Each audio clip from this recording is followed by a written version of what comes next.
শফিকুর রহমানকে পাত্তা না দিলে কি এসে যায়? শফিকুর রহমান তো ঠিক আছে ৬৮ সিট বা ৭৭ সিট পেয়েছে। এই বিএনপির বিরুদ্ধে কিন্তু আওয়ামী লীগ একই রকম অত্যাচার করেছিল নির্বাচনে বিজয়ী হওয়ার পরে। এবারে যেই ভোট হয়েছে এবং সেটা 100% কোথাও পারফেক্ট হয় না, কিন্তু এটা মানে গ্রহণযোগ্যভাবে সর্বোচ্চ শ্রেষ্ঠ ভোট। সুপ্রিয় দর্শক, মাই টিভির শনি ও রোববারের নিয়মিত টক শো 50 মিনিটসে আপনাদের স্বাগত জানাচ্ছি। সঙ্গে আছি আমি মাহমুদ আল ফয়সাল। আশা করি সবাই ভালোই আছেন। আজকে আমাদের আলোচ্য বিষয় চমকের প্রতীক্ষায় জাতি। একটা বড় নির্বাচন হয়ে গেছে, শান্তিপূর্ণ সুষ্ঠু বলা যায়। এই নির্বাচনে ভূমিধস বিজয় হয়েছে বিএনপির। মঙ্গলবার সকালে এমপিদের শপথ এবং বিকালে শপথ নেবেন মন্ত্রিসভার সদস্যরা। সংসদের সাউথ প্লাজায় এই শপথ অনুষ্ঠান অনুষ্ঠিত হবে। সেই অনুষ্ঠানেও থাকছে চমক, অর্থাৎ প্রতিবেশী দেশের স্পিকার, লোকসভার স্পিকার, পররাষ্ট্র সচিব, আরও কয়েক দেশের সরকার বা রাষ্ট্রপ্রধান বা স্পিকার, এই লেভেলের আরও অনেক পদস্থ লোকজন এই শপথ অনুষ্ঠানে অংশ নেবেন। নতুন যে মন্ত্রিসভা হবে সেই মন্ত্রিসভায়ও থাকবে অনেক চমক। সে বিষয়টি স্পষ্ট করেছে বিএনপির নীতি নির্ধারকরা। কি সেই চমক থাকবে, কোন চমকের প্রতীক্ষায় জাতি, সেসব নিয়েই শুনবো আমাদের অতিথিদের কথা।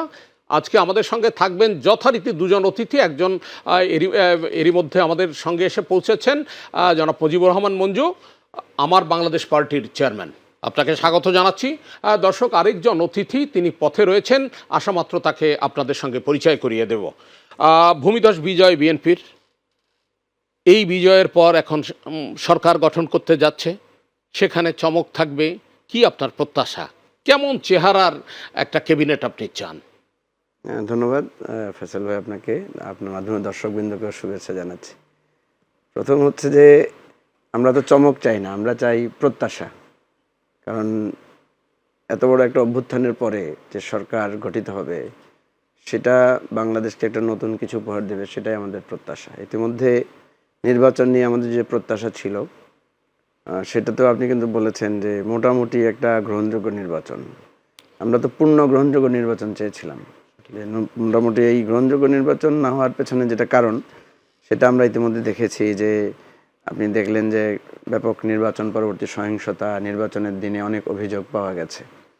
অন্যান্য নির্বাচনের সাথে তুলনা করলে এটা অবশ্যই মানে গ্রহণযোগ্য, যে ডেথ ক্যাজুয়ালিটি কম ছিল, বা নির্বাচনের সহিংসতা ওই ধরনের বড় ধরনের রিগিং এর কথা আসে নাই। কিন্তু তারপরও যেগুলো এসেছে এগুলো কি খুব দরকার ছিল? আমরা যারা নির্বাচনের মধ্যে প্রতিদ্বন্দ্বিতা করেছি আমরা তো সকলেই এই গণ অভ্যুত্থানের অংশ। আমরা প্রত্যেকেই নির্যাতিত, নিপীড়িত ছিলাম। এটা অনেকটা বলা যায় ভাইয়ে ভাইয়ে এক ধরনের নির্বাচন। কারণ বিএনপি এবং জামাত তো নিজেরা একসাথে সরকারেই ছিল, একসাথে জোটবদ্ধ ছিল দীর্ঘ সময়। নিজেদের মধ্যে নির্বাচনের ক্ষেত্রে এসে যেই কাজটা হয়েছে, যে অপরের বুথে হামলা করা, বুথ থেকে এজেন্ট সরিয়ে দেওয়া, রিগিংয়ের চেষ্টা করা, নির্বাচন পরিবেশটাকে বানচাল করার জন্য নানা রকমের পরিস্থিতি তৈরি করা, এটা আমি মনে করি যে এটা আমাদের জন্য ক্ষতি হয়েছে। আমাদের গণতান্ত্রিক পথে যারা আশা করেছিল যে বাংলাদেশ একটা নতুন অধ্যায়ে প্রবেশ করবে, সেই জায়গাটাতে এই নির্বাচনী যে সহিংসতাটা হয়েছে, আপনি হয়তো দেখেছেন যে এখন পর্যন্ত প্রায় 2 শতাধিক সহিংসতার ঘটনা ঘটেছে, 3 জন নিহত হয়েছে। আসিফ নজরুল, মানে আইন উপদেষ্টা, তিনি স্পষ্ট বলেছেন যে 4 জন নিহত হবার কথা শোনা গেলেও বাস্তবে মারা গেছেন একজন। জি, যাই হোক, এটা হচ্ছে আপনার আমাদের HRSS, যেটা হিউম্যান রাইটস সাপোর্ট সোসাইটি, তাদের রিপোর্ট আর কি। তারপর একটা ধর্ষণের ঘটনা ঘটেছে, অত্যন্ত দুঃখজনক, হাতিয়াতে। এবং আমি দেখেছি যে জনাব তারেক রহমান, যিনি বিএনপির এখন চেয়ারম্যান, উনি কিন্তু শুরু থেকেই এটা ব্যাপারে খুব কঠোর কথা বলেছেন। এবং আমরা গণ অভ্যুত্থানের পরেও তারেক রহমানের লন্ডন থেকে যে বিবৃতিটা ছিল সেটা ছিল যে কোনো ধরনের প্রতিশোধ স্পৃহা করা যাবে না, ইত্যাদি ইত্যাদি বিষয়। তখন তো আর সেটা নির্বাচনের বিজয় না, বা এককভাবে তারেক রহমানের দায়িত্ব না, দায় পড়ে না। এখন কিন্তু এককভাবে বিএনপির দায় পড়ে।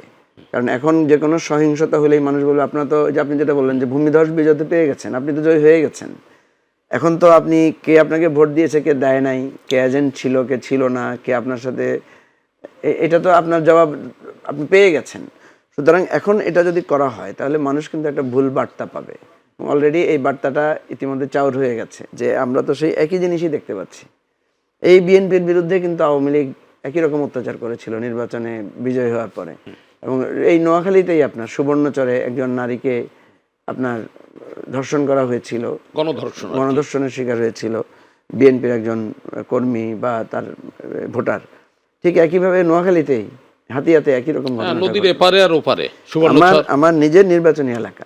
আমি আজকে রিটার্নিং অফিসার বরাবর একটা অভিযোগ দায়ের করেছি।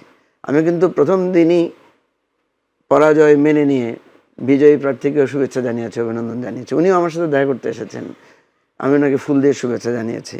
কিন্তু এরপরও উনি কিন্তু আমার সাথে যেদিন দেখা করতে এসেছেন সেদিন কিন্তু স্পষ্ট বার্তা দিয়েছেন যে আমরা কোনো প্রতিহিংসা চাই না, আমরা ইত্যাদি চাই না। কিন্তু এরপরে দেখা যাচ্ছে যে প্রতিনিয়তই নানা ঘটনা ঘটছে। আমার একজন নির্বাচনী এলাকা আমার একজন কর্মী আত্মহত্যা করেছে, মানে তার বুলিং এর শিকার হয়ে, তার এই হুমকি ধমকি পেয়ে, এবং তার পরিবার আবার তাকে সাপোর্ট না দিয়ে পরিবার করেছে কি তার এরকম সইতে না পারে, পরিবারও তার উপরে চড়া হয়েছে যে তুমি কি কেন করলা, ইগলের পক্ষে ভোট করতে গেলা কেন, মানে এই রকমের প্রেশারে পড়ে সে তাৎক্ষণিকভাবে আত্মহত্যা করেছে। মোর্শেদ নামে আমার একজন কর্মী। তো এখন কথা হচ্ছে যে এইরকম একটা দুঃখজনক অধ্যায় তো আমরা চাইনি। আর আপনি এত স্পষ্ট বিজয়ের পরও তাহলে দেখা যাচ্ছে দুটো জিনিস। একটা হচ্ছে যে বিএনপি তার নেতাকর্মীদেরকে যদি কন্ট্রোল করতে না পারে, নিয়ন্ত্রণ করতে না পারে। আমরা দেখেছি তারেক রহমান যখন দেশে ফিরেছেন, উনি ক্যান্টনমেন্ট এয়ারপোর্ট থেকে ওনার সমাবেশস্থলে আসতে ওনার প্রায় 4 ঘন্টা সময় লেগেছে। হ্যাঁ, এটা অবশ্যই মানুষের আকাঙ্ক্ষা, আবেগটা বেশি ছিল, কিন্তু বোঝা যাচ্ছে যে নিয়ন্ত্রণহীন অবস্থা। এখন থেকেই যদি নিয়ন্ত্রণহীনতা দেখা যায়, আমি সেটাই বলছিলাম যে এটা তো চমক হওয়া উচিত ছিল, তো সেটাই যে বিএনপির নেতৃবৃন্দ নেতাকর্মীরা বিজয়ের পরে তারা একটা চমক দেখালো। সেই চমকটা কি? যেমন আজকে তারেক রহমান সাহেব ডাক্তার শফিকুর রহমান সাহেবের সাথে দেখা করতে গিয়েছেন, নাহিদ ইসলামের সাথে সাক্ষাৎ করতে যাচ্ছেন বা যাবেন। তো কথা হচ্ছে এটা তো একটা স্বাভাবিক সৌজন্যতা, কিন্তু এর চাইতেও গুরুত্বপূর্ণ হচ্ছে, আমরা যদি দেখতাম যে বিএনপির কর্মীরা গিয়ে ওই বাড়িতে গিয়ে ওই লোককে বলছে যে তোমার সাথে আমার নির্বাচনের দিন সহিংসতা গন্ডগোল হয়েছিল বা তোমার প্রতি আমরা ক্ষুব্ধ ছিলাম, আজকে সব খুব ভুলে গেলাম। যদি এই নেতায় না হয়ে কর্মীতে হতো। আমি কিন্তু আমার যিনি বিজয় হয়েছেন আমার আসনে জয়নাল আবদিন সাহেব, ওনাকে আমি বলেছি আপনি প্রত্যেক কেন্দ্রে এ ধরনের সম্প্রীতি মিটিং দিতে পারেন, ঠিক আছে?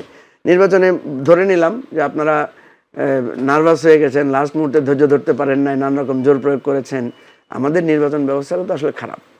আপনি দেখেন প্রত্যেকটা নির্বাচনের কেন্দ্রের সামনে আপনি দেখবেন শত শত লোক দাঁড়িয়ে আছে। এই যে শত শত কর্মীদের সমাবেশ ঘটিয়ে একটা ভয় ভীতি বা একটা চাপ তৈরি করার প্রকৌশল, এটা তো নির্বাচনে থাকার কথা না। নির্বাচনের নিয়ম তো হচ্ছে যে নির্বাচনের ভোটদানের পরে সবাই তার যার ঘরে চলে যাবেন। কিন্তু আমরা দেখলাম যে নির্বাচন কেন্দ্রে ভেতরে লোক নাই, বা থাকলেও সেখানে অনেক অভিযোগ আছে, কিন্তু বাইরে শত শত লোক, হাজার হাজার লোক দাঁড়িয়ে আছে, এবং তারা নানা রকমের ভয় ভীতি, নানা রকম চাপ তৈরি করছে। এখন আমরা যখন প্রিজাইডিং অফিসারকে বলছি, প্রিজাইডিং অফিসার বলছে ভাই এটা তো আমার কেন্দ্রের ভিতরে দায়িত্ব, আমার কেন্দ্রের বাইরের দায়িত্ব তো আমার না। এখন কেন্দ্রের বাইরের দায়িত্ব কার? আপনি যখন সেনাবাহিনীকে ফোন করছেন, তারা হয়তো সাময়িকভাবে এসে একবার ঘুরে যাচ্ছে, সেনাবাহিনী আসার পরে সব চলে যাচ্ছে, সেনাবাহিনী ফিরে গেলে আবার সবাই চলে আসছে। এই জিনিসগুলো আমি প্রত্যক্ষভাবে দেখলাম যে নির্বাচন ব্যবস্থায় যদি আপনি আমূল সংস্কার না করেন, নির্বাচন ব্যবস্থা যদি আপনি পরিপূর্ণভাবে সংস্কার না করেন, আমাদের এই ভোটের এই ত্রুটি এবং এই প্রত্যেকটা কেন্দ্রে, যেমন এবারে আমরা ধরেন প্রায় 60% মতো ভোট কাস্ট হয়েছে, 59.something। এখানের মধ্যে আপনি দেখবেন যে একটা অংশ আছে যে অংশটা ম্যানিপুলেট করা হয়েছে। সেই ম্যানিপুলেশনের অনেকগুলো প্রসেস আছে, নগদ অর্থের ব্যাপার আছে, ভোটের মানে আপনার রিগিংয়ের ব্যাপার আছে, আপনার কিছু ছবি তো আমরা পেয়েছি সিল মারছে, প্রিজাইডিংদের সহযোগিতা নিয়ে সেরকম আছে, কিছু জায়গায় যে হুমকি ধমকির ব্যাপার আছে, কিছু জায়গায় আছে যে নানা ধরনের প্রলোভন। যেমন আমার আসনে মানে যারা একটু অশিক্ষিত ধরনের আছেন হিন্দু পরিবারে, তাদেরকে বলা হয়েছে তোমাদের ওখানে আমরা কিন্তু সিসি ক্যামেরা লাগিয়ে রাখছি, আমরা কিন্তু সবাই মনিটর করবো তুমি কাকে সিল মারছো। তো এই ধরনের বহু অভিযোগ আছে। আমার কথা হচ্ছে যে এই ধরনের জায়গার মধ্যে আমাদেরকে চলতে হচ্ছে কেন? চলতে হচ্ছে এই জন্য যে আমাদের সিস্টেমটাই ত্রুটিপূর্ণ। তো আমাদের, আপনি যেটা বলছেন, আমরা চমক হিসেবে দেখতে চাই যে বা আমি যদি বলি বাস্তবতায় যেটা দেখতে চাই সেটা হচ্ছে যে পুরানো রাজনীতির পথে আমরা আর হাঁটবো না। আমরা নতুন রাজনীতি, নতুন সংস্কৃতি, নতুন বন্দোবস্ত চাই। সেটা হবে আপনার কাঙ্ক্ষিত। অসংখ্য ধন্যবাদ।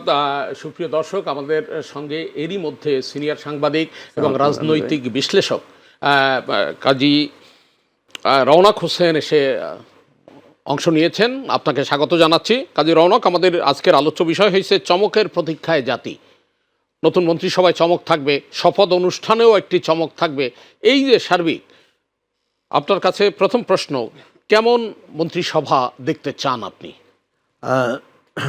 আমি আমি ভাইয়ের শেষটুকুটা শুনেছিলাম, সেজন্য একটা বলতে চাই। উনি ঠিকই বলেছেন, যথার্থ বলেছেন যে আমাদের এই নির্বাচন ব্যবস্থারই আমূল সংস্কার প্রয়োজন।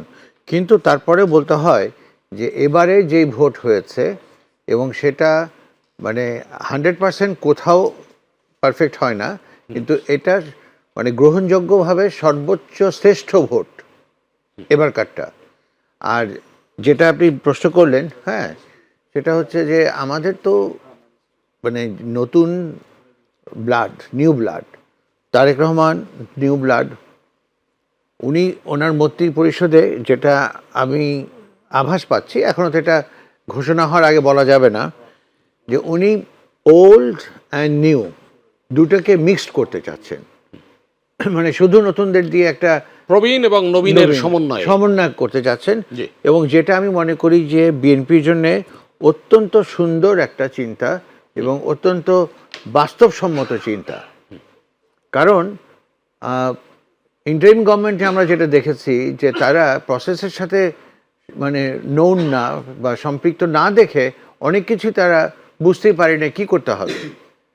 কিন্তু এই যে বিএনপি যে জিনিসটা চিন্তা করেছে যে প্রবীণ এবং নবীন দু ধরনের মন্ত্রিসভা থাকবে, নেতৃত্বেও দু ধরনের থাকবে, তাহলে যেটা হবে যে সার্বিকভাবে বাংলাদেশের উন্নতি, যেটা সবার আগে বাংলাদেশ আমাদের প্রিয় স্লোগান, এই স্লোগানটা কার্যকর হবে।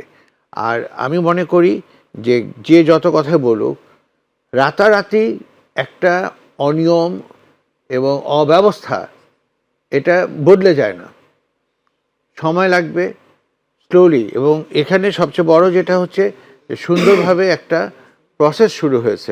এটা হলো প্রসেসটা শুরু হয়েছে, তারপরে এখন এটাকে কে কত দূর এগিয়ে নিয়ে যাবে সেটা তাদের উপর নির্ভর করবে। বিজয়ের পর ভূমিধস বিজয়, মানে একেবারে 2/3 অধিক আসনে বিজয়, এই বিজয়ের পরও বিজয় র্যালি করেনি হবু প্রধানমন্ত্রী তারেক রহমান। বিরোধী দলীয় হবু নেতা যে ডাক্তার শফিকুর রহমান তার বাসায় গেছেন, বিরোধী দলের আরেকজন এনসিপির আহ্বায়ক নাহিদ ইসলামের বাসায় গেছেন। এটা কি বার্তা দিচ্ছে? এটা বার্তা দিচ্ছে যে তারেক রহমান বিএনপির যে এখন কাণ্ডারি, তার চিন্তাধারা আগেকার না, সেকেলে না। এবং উনি কিন্তু একটি কথা বারবার বলছেন যে প্রতিহিংসা দিয়ে কোনো কিছু হয় না, আমরা প্রতিহিংসার কোনো রাজনীতি চাই না, আমরা চাই সুন্দর এবং ভালো, সবার কাছে গ্রহণযোগ্য রাজনীতি। এই যে উনি যে ডক্টর শফিকুর রহমানের বাসায় গেলেন, এটা ইন্ডিকেট করে যে উনি কতটা সুন্দরভাবে সবাইকে সম্পৃক্ত করে দেশ চালাতে চাচ্ছেন। উনি ব্রুটাল মেজরিটি পেয়েছেন বা অ্যাবসলিউট মেজরিটি পেয়েছেন, এখন শফিকুর রহমানকে পাত্তা না দিলে কি এসে যায়? শফিকুর রহমান তো ঠিক আছে 68 সিট বা 77 সিট পেয়েছে, এনসিপি 6 পেয়েছে, এদেরকে তো কোনো গোনার ভিতরেই ধরার দরকার নাই। না, উনি সেটা করেন নাই।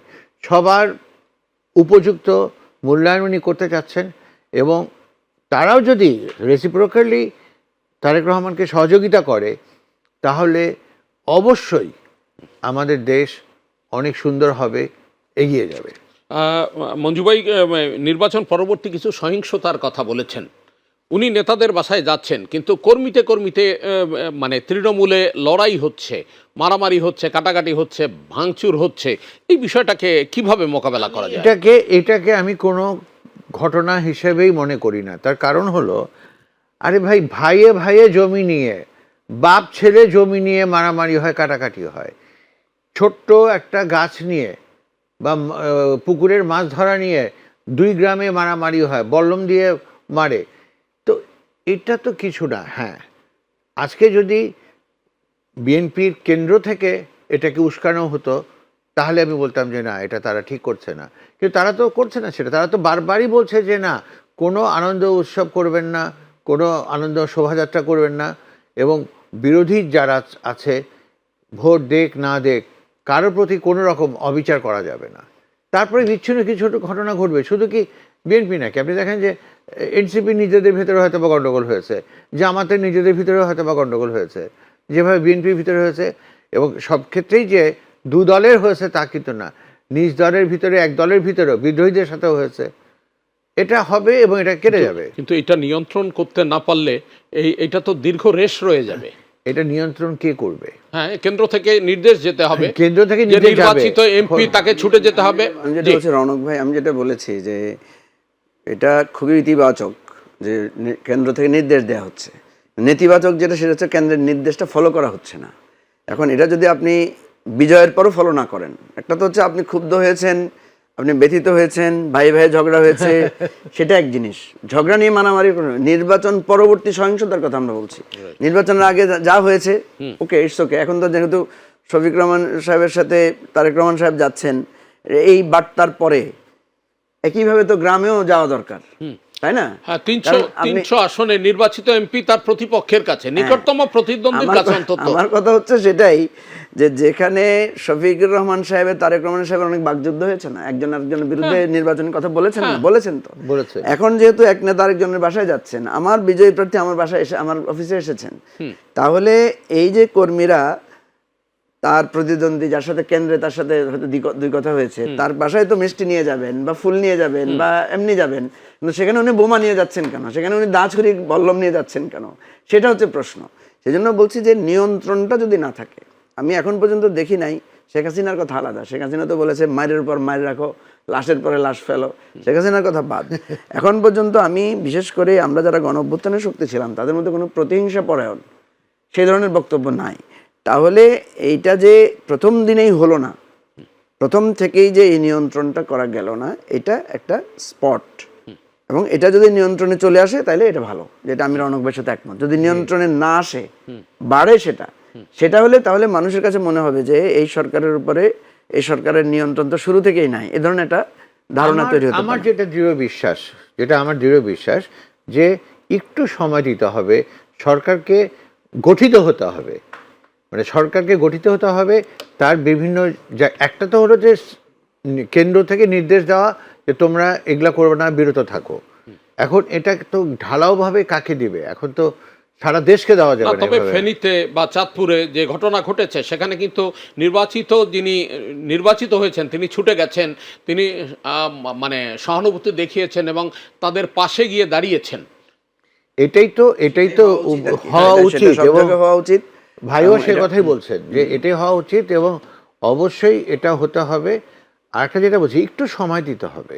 মানে এখন পর্যন্ত মন্ত্রী পরিষদ গঠিত হয় নাই, কিন্তু এখন তো কে কাকে অর্ডার দিবে, ওই যে আইন শৃঙ্খলা রক্ষাকারী বাহিনী, এদেরকেও তো সময় লাগবে। ভাই আমরা তো এখানে আলোচনা করছি, আমরা একটা প্রস্তাব দিতে পারি। যেমন আমি প্রস্তাব দিতে পারি, যেমনি ভাবে আমার এখানে বিজয়ী এমপি পরাজিত এমপির কাছে গিয়েছে, তেমনি ভাবে ওই যে বিজয়ী উপজেলার সভাপতি, ইউনিয়ন সভাপতি, ওই পরাজিত ইউনিয়ন সভাপতির বাসায় যাবে, তার বাসায় গিয়ে তাকে ধন্যবাদ জানাবে। এটা যদি একটা কালচার আকারে দেয়, that will be the impact, মানে এই ইম্প্যাক্টটা ফেলবে আর কি। আদারওয়াইজ এটা মনে হবে যেন এটা লোক দেখানো বিষয় হচ্ছে। আমি মনে করি জনাব তারেক রহমান এবং জনাব শফিকুর রহমান দুজনেই দুইটা নির্দেশ জারি করুক ওনাদের দলদের প্রতি, কারণ ওনারা দুই দলই তো বিভিন্ন জায়গায় জিতেছে।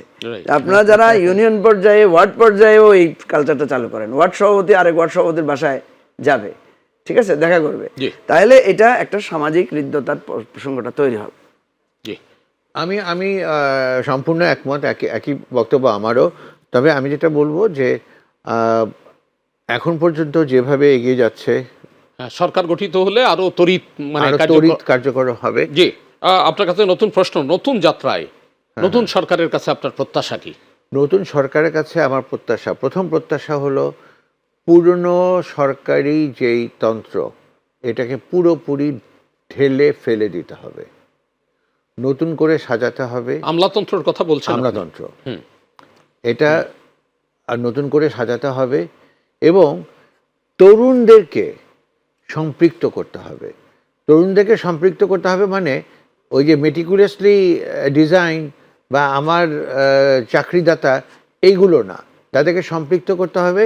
তোমরা গ্রামে যাও, তোমরা তোমার এলাকায় তরুণদেরকে সংগঠিত করো, তাদেরকে দেশপ্রেম উদ্বুদ্ধ করো এবং দেশের কাজের জন্য তাদেরকে কাজে লাগাও। আমাদের কিন্তু আনএমপ্লয়মেন্ট একটা বিশাল বিশাল সমস্যা, সেখানে তাদেরকে কাজে লাগান।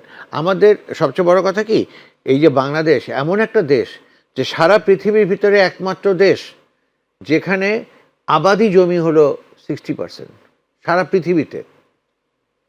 এখানে বীজ ফেললেই চারা গাছ উঠে যায়। তো আমাদেরকে এই প্রত্যেকটা সেক্টরেই কাজে লাগাতে হবে। এই যে বেকারদেরকে আপনারা দলবদ্ধ করে, হ্যাঁ, গ্রুপ করে মানে এই কাজে নিয়োগ করেন, দেখবে যে দেশের প্রোডাকশন যেমন বাড়বে, এরাও এমপ্লয়েড হয়ে যাবে এবং এরাও সুন্দর থাকবে। সুতরাং নতুন সরকারের কাছে নতুনভাবে যে প্রত্যাশা, তারা যেন আগেকার ধ্যান ধারণায় না চলে। তাদেরকে জনগণের বন্ধু হতে হবে, জনগণের নিপীড়ক না, জনগণের মানে প্রভু না, জনগণের বন্ধু হতে হবে। অসংখ্য ধন্যবাদ। মুজিবুর রহমান মঞ্জু, কি বলবেন আপনি নতুন সরকারের আমার কাছে? আপনার নতুন সরকারের কাছে প্রথম প্রত্যাশা হচ্ছে যে তারা জুলাই সনদটাকে হুবহু বাস্তবায়ন করবে। কারণ এই জুলাই সনদটা আমাদের অনেক কষ্টের অর্জন, যেখানে বিএনপিরও অবদান আছে, জামাতের অবদান আছে, এনসিপির অবদান আছে, আমাদের এবি পার্টি সহ আমাদের অনেক অবদান আছে। আমরা অনেক গবেষণা, পড়াশোনা, ডায়ালগ, ডিবেট করে করে এটা দাঁড় করিয়েছি। এবং এটা যদি হুবহু বাস্তবায়ন বিএনপি করে, তাহলে যেটা দাঁড়াবে সেটা হচ্ছে, বিএনপিকে নিয়ে কিন্তু একটা সন্দেহ তৈরি হয়েছে ইতিমধ্যে, যে তারা কিন্তু হ্যাঁ না ভোটের জায়গায় আমরা দেখেছি যে বহু জায়গায় তারা না ভোটের ক্যাম্পেইন করেছে ইন্টারনালি। এটাও কিন্তু এক ধরনের নিয়ন্ত্রণহীনতার প্রকাশ। কারণ যেখানে দলের চেয়ারম্যান বলেছেন যে আমরা হ্যাঁ এর পক্ষে, সেখানে বিভিন্ন জায়গায় আমাদের কাছে কিন্তু ভিডিও ফুটেজ এসেছে বিভিন্ন জায়গায় যে বিএনপি সেখানে না ভোটের পক্ষে ক্যাম্পেইন করেছে। আপনি যদি ভোটের অ্যানালাইসিস করেন তাহলে দেখবেন যে বিভিন্ন জায়গায় কিন্তু কোনো কোনো জায়গায় না ভোটের আধিক্য বেশি ছিল। তো এটা ইতিমধ্যে একটা সন্দেহ সংশয় তৈরি হয়েছে যে বিএনপি আদৌ জুলাই সনদ বাস্তবায়ন করবে কিনা। যে জুলাই সনদে বিএনপি স্বাক্ষর করেছে সবার আগে, হ্যাঁ, এবং যে জুলাই সনদে বিএনপির হিউজ অবদানও আছে, তারা কিন্তু 31 দফার একটা রিফ্লেকশন আছে এই জুলাই সনদে। তাহলে আমার প্রথম প্রত্যাশা থাকবে ওনাদের কাছে যে ওনারা জুলাই সনদটা হুবহু বাস্তবায়ন করবেন। এটা হলে বিএনপি গণতন্ত্রের জায়গায় বিএনপির সম্মান এবং বিএনপি ইতিহাসে একটা স্থান পাবে বিএনপি। নাম্বার 2, বিএনপি যে ইশতেহারগুলো, প্রতিশ্রুতিগুলো দিয়েছে, যে একটা বিরাট স্বপ্ন কিন্তু তারেক রহমান সাহেবের যেই 31 দফার থেকে শুরু করে আরো অনেক বিষয় উনি অনেক মানে গভীর প্ল্যান করেছেন। যেমন ওনারা বলেছেন ওনারা কোনো মেগা প্রজেক্ট করবেন না, ওনারা শিক্ষা বা কর্মক্ষেত্র সৃষ্টি করেছেন, 1 কোটি মানে লোককে কর্মসংস্থানের ব্যবস্থা করবেন। আমি চাইবো যে একদম ডে 1 থেকে ওনারা এই ব্যাপারে সিরিয়াস থাকবেন। 3 নাম্বার হচ্ছে দুর্নীতিবাজ কাউকে ওনারা যাতে কোনো ধরনের দায়িত্বে না দেন। কারণ আমরা তো শুধু মন্ত্রী পরিষদ দেখি, একটা সরকারের কিন্তু 1000-এর চাইতেও বেশি পোস্ট থাকে, নানা রকমের ইম্পর্টেন্ট পোস্ট থাকে, ভাইস চ্যান্সেলরের জায়গা থাকে, আপনার বিভিন্ন রেগুলেটরি কমিশন থাকে, তারপর এক্সিকিউটিভ জায়গাগুলোতে অনেক ধরনের দায়িত্ববান লোক থাকে। আমরা তো শুধু ফোকাস করি কোন মন্ত্রী কি কাজ করলো সেটা, কিন্তু আসলে ইভেন একটা ডিসিও পর্যন্ত ইম্পর্টেন্ট একটা গভর্নমেন্টের আন্ডারে। তো সেই জন্য বিএনপি গভর্নমেন্টের জন্য সবচেয়ে বড় চ্যালেঞ্জ হবে, দুইটা চ্যালেঞ্জকে দেখি, একটা হচ্ছে দুর্নীতি কন্ট্রোল করা, আরেকটা হচ্ছে যে তার যে এই যে পাড়া মহল্লায় যে সন্ত্রাসগুলো হচ্ছে এগুলোকে জিরো টলারেন্স আনতে হবে। আপনার বেগম খালেদা জিয়ার ইতিহাস মনে থাকার কথা, উনি কিন্তু অপারেশন ক্লিন হার্ট করেছিলেন এবং সেই অপারেশন ক্লিন হার্ট কিন্তু ওনার দলের বিরুদ্ধেই করেছিলেন নিজ দলের। এবং রৌনক ভাইয়ের মনে থাকার কথা, আপনার ওই অপারেশনে আপনার Nasiruddin Pintu was the member of the parliament, ওই সময় গ্রেফতার হয়েছিলেন। এবং আমরা খুবই তখন ব্যথিত ছিলাম এই জন্য যে আমিও তখন একটা ছাত্র সংগঠনের প্রেসিডেন্ট ছিলাম, পিন্টু ভাই আমার আগে ছিলেন। ওই সময়টাতে আমরা কিন্তু একটু ভীত সন্ত্রস্ত হয়েছি যে ডেভিড। তারপরে তো বিএনপি ধরেন এক ধরনের, যদিও এটাকে আমরা সমর্থন করি না আইনগতভাবে, এক ধরনের ওই যে র্যাবকে দিয়ে যে আপনার ওই যে ক্রসফায়ার, এই ক্রসফায়ার কিন্তু বিএনপির লোকেরাই বেশি পড়েছিল সেই সময়। বিএনপির বিভিন্ন চাঁদাবাজ বা মানে যারা খুব সন্ত্রাসী হিসেবে পরিচিত ছিল তারা। তো সেক্ষেত্রে আমি চাইবো যে তারেক রহমান সাহেব এই ধরনের কঠোর একটা বার্তা ওনার দলের এই উঠতি যারা এখন মানে রয়েছে, ইতিমধ্যে উনি কিন্তু করেছেন, উনি 8,000 লোককে বহিষ্কার করেছেন দখল চাঁদাবাজির চাঁদাবাজি এলাকায়। তখন কিন্তু উনি একটা কথা বলেছিলেন যে আমার তো এখন কর্তৃত্ব হচ্ছে শুধু দলের কর্তৃত্ব, আমি তো আর সরকারের কর্তৃত্ব নাই। এখন কিন্তু উনি দুইটা কর্তৃত্ব একসাথে, দলেরও সরকার, যদিও আমরা এটা চাই না, আমরা চাই দলের কর্তৃত্ব আর সরকারের কর্তৃত্ব আলাদা হোক। আমরা চাইবো, এখন কিন্তু উনি আর জবাব দিতে পারবেন না। এখন উনি একই সাথে পুলিশও ওনার কথা শুনবে, একই সাথে দলেও ওনার কথা শুনবে। সুতরাং দল থেকেও বহিষ্কার করতে হবে সন্ত্রাসীদের, চাঁদাবাজদের, পুলিশেও তুলে দিতে হবে, আবার পুলিশের হাতেও ধরাই দিতে হবে। উনি যদি এরকম ইনস্ট্যান্স স্টাবলিশ করতে পারেন, অন্তত 64 জেলায় 64টা ঘটনাও যদি এরকম উল্লেখযোগ্য থাকে, তাইলে that will be the good beginning আমি মনে করি। কাজী রওনক হোসেন, আপনি যদি একটু বলেন, উনি কতগুলো বিষয়ের উপর আলোকপাত করেছেন। একটা হচ্ছে দলে এবং সরকারে যে নিয়ন্ত্রণটা রাখা, আইন শৃঙ্খলার ক্ষেত্রে, দুর্নীতিবাজদের বিরুদ্ধে দুর্নীতির ক্ষেত্রে জিরো টলারেন্স। তারপর উনি জুলাই সনদ হুবহু বাস্তবায়নের কথা বলছেন। আপনি কি মনে করেন? জুলাই সনদ তো বাস্তবায়নের একটা পদক্ষেপ নিতেই হবে, কিন্তু আমি যেটা বলবো সবচেয়ে জরুরি হলো এখন আইন শৃঙ্খলা কন্ট্রোল করা, নিয়ন্ত্রণে আনা, বাজার দ্রব্যমূল্য একেবারে রমজান সমাগত, রমজান শপথ নেওয়ার পরেই তো রমজান শুরু হবে, পরের দিন শুরু হবে। এখন এই সময়টায় যদি টিসিবির ট্রাক সেল বাড়াতে না পারে, বাড়ানো কি, ট্রাক সেল নাই, এটাকে দিতে হবে। কারণ একটা বুঝতে হবে যে আমরা যতই মানে সুটেড বুটেড হই না কেন, আমাদের ম্যাক্সিমাম জনগোষ্ঠী অত্যন্ত গরিব এবং তাদের এগুলো প্রয়োজন। রোজাটাই হঠাৎ করে কি হয়েছে, গত কয়েকদিন ধরে দেখেছি পেঁয়াজের বাজার খুব আকাল, আর এখন পেঁয়াজ তো 70 টাকা হবার কোনো কারণই নাই, এটা বলে আজকে 80 টাকা হয়েছে।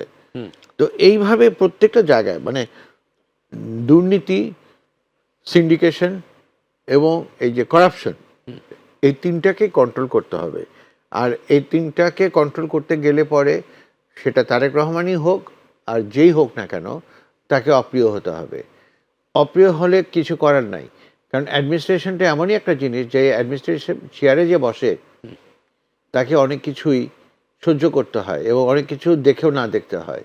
কারণ ওখান থেকে সে ওই ভালোবাসার ওই বন্ধুত্ব নিয়ে চলতে পারবে না, তাকে স্ট্রিক্ট থাকতে হবে। আমার বিশ্বাস যে তারেক রহমান শুরুতেই যেটা করবেন, আইন শৃঙ্খলা রক্ষাকারী বাহিনী বিশেষ করে পুলিশকে তার নিজস্ব অবস্থানে ফিরিয়ে আনবেন। দলের ব্যাপারে স্ট্রিক্ট মেসেজ দিবেন যে দুর্নীতি করলে, চাঁদাবাজি করলে, দখলদারিত্ব করলে কোনো ছাড় নাই। আমাদের দুর্ভাগ্য হলো যে সব মহলেই, সব আমলেই, নানান ক্ষেত্রে বহুজনকে সতর্ক করা হয়েছে, এটা করা হয়েছে, ওটা করা হয়েছে, কিন্তু কোনো এক্সাম্পলারি দৃষ্টান্তমূলক কোনো শাস্তি দেওয়া হয় নাই, ফলে কেউ এটাকে ভয় পায় না। আমার মনে হয় যে এখন সময় এসছে দৃষ্টান্তমূলক শাস্তি দেওয়ার। জি, আবার ফিরবো আপনার কাছে। নতুন সরকারের অগ্রাধিকার কি? আমাদের আলোচনার মধ্যে কিন্তু ঘুরে ফিরে বিষয়গুলো, নতুন সরকার কিন্তু আমি যেটা রণক ভাই বললেন, অটোমেটিক্যালি একটা সুবিধা পেয়ে গেছে, সেটা হলো রমজানটা সামনে আসছে। আমাদের দেশের রমজানটা একটা মাইল ফলক, মানে রমজানকে দিয়ে মানুষ একটা জিনিস বিচার করে। দেখবেন আমাদের দেশে কিছু কিছু সুযোগ আছে। আপনি যদি লোডশেডিং মানে একটা মানুষকে রিলিফ দেন, যেমন যখন ইউনূস সরকারের আমলে কিন্তু একটা বিরাট লোডশেডিংয়ে আমরা সুবিধা পেয়েছি, কিন্তু এমন লোডশেডিং হয় নাই আমার জানা মতে। ইউনূস সরকার দুটো জিনিস করেছে, দুটো জিনিসের জন্য খুব প্রশংসিত হয়েছিল। একটা হচ্ছে ঈদ যাত্রা, আরেকটা হচ্ছিল আপনার এই যে রমজান, গত রমজানের দ্রব্যমূল্য, আর একটা ছিল পূজার সময় যে একটু শান্তি শৃঙ্খলা বজায় রাখতে পেরেছিল। সো তারেক রহমানের জন্য প্রথম অ্যাসিড টেস্ট হচ্ছে রমজান। যদিও উনি এখনো পূর্ণ কর্তৃত্ব পান নাই, কিন্তু না পেলেও ওনার এখন একটা বক্তব্য, যে জায়গা থেকে উনি আছেন সেখান থেকে কিন্তু আরো সুবিধাজনক অবস্থানে উনি আছেন। সুতরাং আমি রণক ভাইয়ের সাথে একমত যে দ্রব্যমূল্যটা যদি উনি রমজানের সহনীয় পর্যায়ে রাখতে পারেন, এবং রমজানে যদি লোডশেডিং সহ মানুষের যে হয়রানিগুলো হয় এবং এটার পরবর্তী ঈদ যাত্রাটা যদি উনি স্বাভাবিকভাবে করতে পারেন, তাহলে উনি প্রথম সাময়িক পরীক্ষাটা ওনার জন্য সহজভাবে উনি উতরাতে পারবেন, খুবই সাফল্যের সাথে। চ্যালেঞ্জ যেটা উনি যেই মানে মানুষকে উনি যেই স্বপ্নগুলো দেখিয়েছেন, যেমন আমি কিন্তু এখনো মনে করি তারেক রহমানের সাথে আমার যতবারই কথা হয়েছে প্রত্যেকবারে আমি ওনাকে সিনসিয়ার পেয়েছি। ঠিক আছে, এখন এই সিনসিয়ারিটি যদি ফিল্ড লেভেলে যদি এটা প্রজেক্টেড না হয়, এটা যদি অ্যাপ্লাইড না হয়, তাহলে যেটা হবে কি ক্রমান্বয়ে, যেমন আমি তো ওনার বিরোধী দল, আমি কিন্তু ওনাকে বলেছি যে আমরা কিন্তু আপনার গঠনমূলক বিরোধিতা করতে চাই। আপনার ভালো কাজের প্রশংসা করব, আপনার খারাপ কাজের বিরোধিতা করব। সঠিক। কারণ আমি যেমন এখন প্রশংসা করছি যে তারেক রহমানের ভিশন আছে, তারেক রহমান আমাদেরকে, যেমন উনি দেখেন দেশে আসার পরে উনি কিন্তু একটা দারুণ একটা পরিবেশ তৈরি করেছেন, সবার সাথে কথা বলেছেন, সবাইকে সন্তুষ্ট করেছেন, সবার প্রতি উনি সহনশীল ছিলেন। এখন এখতিয়ার পাওয়ার পরে, কর্তৃত্ব পাওয়ার পরে মানুষ এটা মিলিয়ে দেখবে যে ওনার আগেরটা আর এটা ঠিক আছে কিনা। যদি ঠিক না থাকে তাহলে মনে করবে যে ওইটা ছিল এক ধরনের, মানে মানুষকে কনভিন্স করা। উনি বলেছেন না যে আমরা একটা ইঞ্জিনিয়ারিং করেছি, কনভিন্স করার ইঞ্জিনিয়ারিং, তাহলে মানুষ চিন্তা করবে কনভিন্স করার ইঞ্জিনিয়ারিং তো উনি করে ফেলেছেন, এখন অ্যাপ্লাইড ইঞ্জিনিয়ারিংটা মানুষ দেখতে চাইবে। বাস্তবায়নের জায়গাটা সবসময় একটু কঠিন হয়, স্বপ্ন দেখা তো সহজ, বাস্তবায়ন কঠিন। বাস্তবায়নের জন্য উনার এই দুর্নীতি, সিন্ডিকেশন অ্যান্ড সন্ত্রাস, চাঁদাবাজি যেটা বিএনপির সাথে লেগে গেছে। মানে আপনি দেখবেন যেমন দুটা শব্দ আমি দেখলাম যে এবারে নির্বাচনের সময়, যে বিএনপি একটা শব্দ তৈরি করেছে সেটা হচ্ছে গুপ্ত। এটা আর কিছু না বলে, গুপ্ত বললেই মানুষ মনে করে যে এটা জামাতকে ইঙ্গিত করা হচ্ছে। আর জামাতে একটা শব্দ বের করেছে সেটা হচ্ছে চাঁদাবাজ। এটা যখনই চাঁদাবাজ বলা হয় সবাই মনে করছে যে এটা বিএনপিকে ইন্ডিকেট করা হচ্ছে। তার মানে এটার কোনো না কোনো একটা সিগনিফিকেন্স আছে বলেই তো দাঁড়িয়েছে। এই জায়গা থেকে আমি যেটা বলবো যে ওনার জন্য এটা চ্যালেঞ্জ। উনি এটা যদি উত্তীর্ণ হতে পারেন, উনি যদি আমাদের সহযোগিতা চান, আমরা পূর্ণাঙ্গ সহযোগিতা করব। কারণ এটা এত কঠিন কিছু না। রাজনৈতিক দলের জন্য নিয়ন্ত্রণ সরকার, আমরা এতদিন কেন বললাম যে একটা রাজনৈতিক সরকার দরকার, এই ধরনের ইন্টারিম।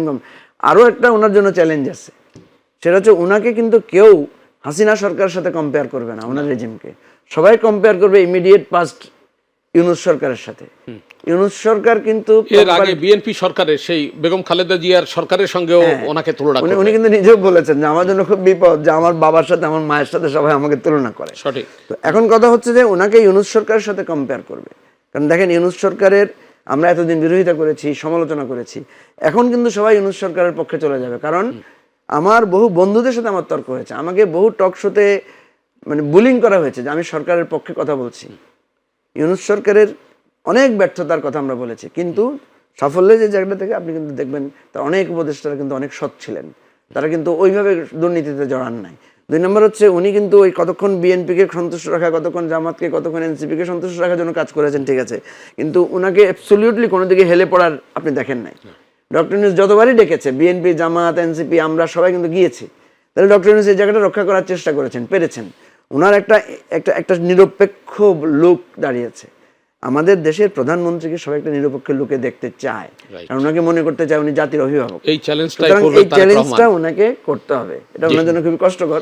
হাজী রওনক হোসেন, চ্যালেঞ্জ নতুন সরকারের, একেবারে নতুন সরকারের এটা সবচেয়ে বড় চ্যালেঞ্জ। আর এর সাথে যেটা অ্যাড হবে সেটা হলো যে বিদেশের সাথে সম্পর্ক, বিদেশের সাথে পারস্পরিক ডিলগুলো। কারণ আমরা জানি যে আমাদের প্রতিবেশী দেশের সাথে গত অন্তর্বর্তীকালীন সরকারের সম্পর্কটা মোটেই ভালো ছিল না। এই সম্পর্কটাকে উন্নয়ন করতে হবে, কারণ আমরা যত কথাই বলি না কেন, আমরা এত বড় প্রতিবেশী একটা দেশকে ইগনোর করে কিন্তু আমরা চলতে পারবো না। তাদের সাথে আমাদের সম্মান বজায় রেখে, আমাদের সব কিছু ঠিক রেখে, তাদের সাথেও আমাদের একটা সুন্দর সম্পর্ক গড়ে তুলে তাদের সাথে আদান প্রদানটা করতে হবে। এই সম্পর্কের বেসলাইনটা কি হবে? বেসলাইন হবে মর্যাদার ভিত্তিতে এবং কোনো নতজানু নীতি না। এটা ভুলে যেতে হবে। যারা বাংলাদেশকে এখনো মনে করে যে নেপাল বা ভুটান, তাদের মতন এত মানে বোকার স্বর্গে আর কেউ থাকে না। বাংলাদেশ ইজ ভেরি ডিফারেন্ট, এটা বুঝতে হবে। বাংলাদেশ কারো মানে ভুলে যাওয়া উচিত না যে বাংলাদেশ হলো যুদ্ধ করা জাতি, এবং এই জাতির যে স্পিরিট, সেই স্পিরিটটাকে যদি ভালো পথে, সত্যি পথে লিডাররা লিড করতে পারেন, তাহলে যে কোনো কিছু অ্যাচিভ করা সম্ভব। এটা আমাদের খেয়াল রাখতে হবে। সুতরাং আমাদের নতজানু হওয়ার কোনো রকম কারণ নাই। মুজিবুর রহমান মঞ্জু, পররাষ্ট্রনীতি এবং প্রতিবেশী দেশের সঙ্গে সম্পর্ক। পররাষ্ট্রনীতির ব্যাপারে আমি যেটা বলবো যে দেখেন, বিএনপি অ্যাপারেন্টলি মানুষের কাছে একটা অ্যান্টি ইন্ডিয়ান বা আধিপত্যবাদ বিরোধী দল হিসেবে একটা তার ইমেজ ছিল। তো আমি যেটা বলবো, যেটা রণক ভাইয়ের সাথে আমি একটু ডিফার করব বা একটু আমার ভিন্নমত থাকবে, সেটা হচ্ছে এই ইউনূস সরকারের একটা বড় কথা ছিল যে সে কিন্তু ভারতের কাছে মাথা নত করে নাই। ভারত আমাদের খেলোয়াড়কে অপমান করেছে, তারা খেলা বন্ধ রেখেছে, ভারত আমাদের এখানে আপনার এই হিন্দুদের উপর নির্যাতন হচ্ছে বলে একটা প্রোপাগান্ডা চালিয়েছে, উনি এটা স্ট্রংলি মানে কন্ডেম করেছেন। ভারত আমাদের হাই কমিশনারকে ওখানে ডাক দিয়েছেন, এখানেও পাল্টা হাই কমিশনারকে ডাক দেওয়া হচ্ছে, অর্থাৎ চোখে চোখ রেখে এক ধরনের মানে পররাষ্ট্রনীতির দিকে উনি ছিলেন। হ্যাঁ, অবশ্যই প্রতিবেশীর সাথে আমি যুদ্ধ করবো না, প্রতিবেশীর সাথে আমার এটা সৌহার্দ্যমূলক সম্পর্ক থাকতে হবে। কথা হচ্ছে আপনি আমার প্রতি বন্ধু সুলভ, আমি আপনার প্রতি বন্ধু সুলভ। আপনি আমার প্রতি যে চোখ রাঙান, আমি তো ছোট দেশ কিন্তু আমি তো আপনার প্রতিবেশী, আমার মর্যাদা তো আমাকে দেখতে হবে। সুতরাং আমি চোখ রাঙাবো না, কিন্তু আমি চোখ নিচুও করবো না, আমি আপনার চোখে চোখে তাকাবো। এই জায়গাটা প্রফেসর ইউনূস কিন্তু অল্প সময়ের মধ্যে স্টাবলিশ করেছেন। তারেক রহমানকে এটা ফলো করার আমি মনে করি বেটার হবে উনি যদি এটা ফলো করেন। আদারওয়াইজ যেটা দাঁড়াচ্ছে, বাংলাদেশে ভারতের পররাষ্ট্রনীতি ফেল করে গেছে। বাংলাদেশে শেখ হাসিনাকে ভারত স্থান দিয়ে এবং হাজার হাজার এই আওয়ামী এই খুনি বাহিনীকে, চাঁদাবাজ বাহিনীকে বা লুটপাটকারী বাহিনীকে ভারত যেভাবে আশ্রয় দিয়েছে, শেল্টার দিয়েছে। আমি একটা কথা সবসময় বলি ফয়সাল ভাই, আমাদের সীমান্তে এত লোক হত্যা করে ভারত, প্রতি মাসে গড়ে দেখবেন একটা দুইটা করে তারা লাশ ফেলে। কেন ফেলে? বলে যে এরা অবৈধভাবে ক্রস করেছে, এই একটা একটা অভিযোগ দিয়ে। এতগুলো অবৈধ ক্রস যে হয়েছে, এতগুলো প্রত্যেক দিন মানে ক্রস করেছে। এই যে ওসমান হাদির খুনি যে ক্রস করে গেল, ওসমান হাদির খুনিকে তোমরা ক্রস ধরো নাই কেন? তার মানে হচ্ছে ভারত একটা দলের প্রতি তার সৌহার্দ্যপূর্ণ সম্পর্ক আছে। সুতরাং তারেক রহমানকে ইন্ডিয়ান ইস্যুটা সিরিয়াস লেভেলের সচেতনতার সাথে হ্যান্ডেল করতে হবে, কারণ নাইলে মানুষ মনে করবে যে উনি ক্ষমতায়, ভারত কিন্তু বিএনপিকে ক্ষমতায় আনে নাই, ভারত কিন্তু শেখ হাসিনাকে রক্ষা করতে পারে নাই, ভারত কিন্তু শেখ মুজিবকেও রক্ষা করে নাই অগাস্টে, ঠিক আছে? সুতরাং বাংলাদেশের মানুষই আমাদেরকে রক্ষা করেছে বারবার, বাংলাদেশের মানুষই আপনাকে করবে। এবং আমি এটা মনে করি ভারতের এই মানে বাজে পররাষ্ট্রনীতি বাংলাদেশের প্রতি, এটা ভারতের বদলানো বাধ্য করা উচিত। বাংলাদেশের এই সরকারের উচিত হবে ভারতকে এটা বোঝানো যে ভাই তুমি আমার সাথে ভালো, আমি তোমার সাথে ভালো, তুমি আমার সাথে খারাপ করবা, আমি ছোট হইতে পারি কিন্তু আমার ইম্প্যাক্ট তোমার দেশের উপর আছে, তোমার অর্থনীতি, তোমার স্বাস্থ্য ব্যবস্থা, ইভেন তোমার জিও পলিটিক্সের কারণে আমি তোমার জন্য গুরুত্বপূর্ণ। আপনি ভাই আমাকে 10টা হাতুড়ি দিয়ে বাড়ি দিতে পারেন, আমি একটা ঘুষি হলেও দিতে পারি, আমার ঘুষিটা তো আপনার গায়ে লাগলে ব্যথা তো পাবেন। এই আন্ডারস্ট্যান্ডিং, এই দেনা পাওনার বিষয়টা ভারতের সাথে পরিষ্কারভাবে থাকতে হবে। এটা তারেক রহমান যদি সাহস করে নেন, আমি মনে করি ওনার গ্রহণযোগ্যতাটা আরো বেশি স্মার্টলি স্টাবলিশড হবে, এটা আমি বিশ্বাস করি। কাজী রওনক, অন্তর্বর্তীকালীন সরকার 3টা গুরুত্বপূর্ণ কাজ সামনে রেখেই কিন্তু দায়িত্ব গ্রহণ করেছিল। 1 সংস্কার, 2 বিচার, 3 নির্বাচন। নির্বাচন হয়ে গেছে, সংস্কার এবং বিচার তো চলমান প্রক্রিয়া। কিন্তু বিগত সরকারের অনেকগুলো সিদ্ধান্ত ছিল, যেই সিদ্ধান্তগুলো নতুন সরকারের জন্য দায় হয়ে আসবে, আপনি কি মনে করেন? যেমন আমরা পোর্টের কথা বলতে পারি, চট্টগ্রাম বন্দরের কথা বলতে পারি, আমরা বলতে পারি 25টা বোয়িং বিমান কেনার বিষয়টি, কি বলবেন আপনি? অ্যাকচুয়ালি আমরা দেখলাম যে সারা বছর তারা কিছুই করলো না, একদম শেষে এসে তারা যেটা করলো, যেমন এই যে আমেরিকার সাথে যে চুক্তিটা করলো 9 তারিখে, এটাও কিন্তু একদম মানে হেলাফেলা করার না, কারণ এটা হলো আনডিসক্লোজেবল এগ্রিমেন্ট। তো এই জিনিসটা কিন্তু আমাদের বুঝতে হবে, হ্যাঁ, যে সরকারের সাথে তারা যা করেছে বা করছে, এটা শেষ মুহূর্তে এসে করেছে, এটা তো দায় বহন করতেই হবে। কারণ আমাদের হলো কি, যে আপনি যত কথাই বলেন না কেন, যে যত ভালোই চালাক বা চলুক না কেন, পরবর্তী যে আসবে তাকে তার আগের পূর্ববর্তী যে ছিল তার দায়, লিগেসি তাকে বহন করতে হবে। তো সেটা বহন করতে যে অনেক রকম সমস্যা দেখা দিবে। তবে যে কথা মঞ্জু ভাই বললেন, আমি মনে করি যে ইভেন চুক্তির বিষয়টা না, পে স্কেলও তো নতুন সরকারের উপর, এই যে পে স্কেলটা করলো, মানে নতুন সরকারের উপর ছেড়ে দিছে, না কিছু ফানি জিনিস তারা করেছে। তো পে স্কেলের ঘোষণাটা কেন করলেন? আপনারা হয় পে স্কেল দিয়ে যেতেন, অথবা এটা আপনারা পরবর্তী সরকার এসে সিদ্ধান্ত নেবে। হ্যাঁ, কিন্তু আপনারা পে স্কেলটা ঘোষণা করে দিলেন, বললেন নতুন সরকার এসে বাস্তবায়ন করবে। তো এটা একটা মানে, এবং যেভাবে বাড়িয়েছে এটা তো মানে অনেক ক্ষেত্রে বলা যায় যে নতুন সরকারকে বিপদে ফেলার জন্য করা হয়েছে। না, এটা রনক ভাই, এটার উল্টা দিকে তো আছে। এই সরকারের কাছে এত দাবি দাওয়া নিয়ে হাজির হলো কারা? এটা একটা ইন্টারিম গভর্নমেন্ট। আপনি দেখেন এই সরকারের উপরে 300টার মতো আন্দোলন হয়েছে এই সরকারের সামনে। আমি আপনাকে একটু থামাতে চাই। জি, এটার জন্য সম্পূর্ণভাবে দায়ী আপনি হলেন এই সরকার। কারণটা হলো কি, প্রথম দিনই তারা, প্রফেসর ইউনূস বললো যে না এরা 17 বছর কথা বলতে পারেনি, ওদেরকে আসতে দাও।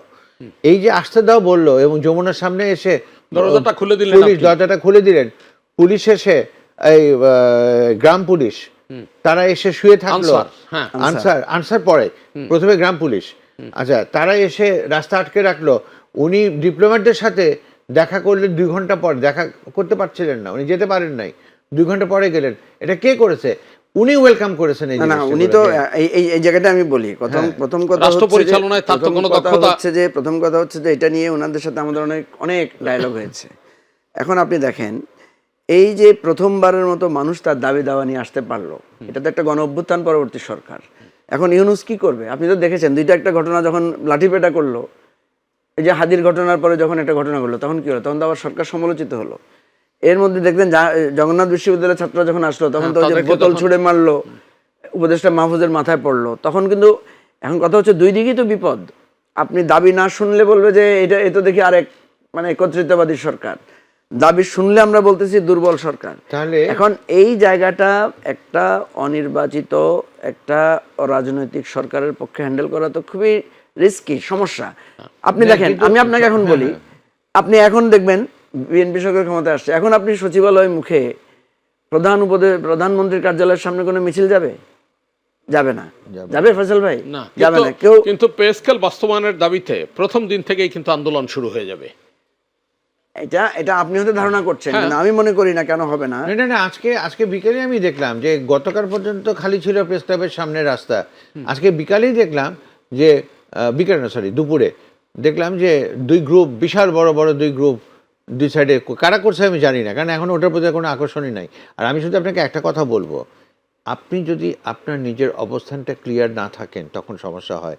নেপালেও কিন্তু এরকম একটা গণ অভ্যুত্থান হয়েছে এবং সেখানে যে প্রধানমন্ত্রী এসছেন উনি এসে বলেছেন যে আমার সাথে অন্য কোনো রকম সংস্কার বলেন, এটা বলেন, ওটা বলেন, কোনো কাজ নেই, আমার কাজ একটাই, একটা সুন্দর সুষ্ঠু নির্বাচন যেটা 5ই মার্চ হবে।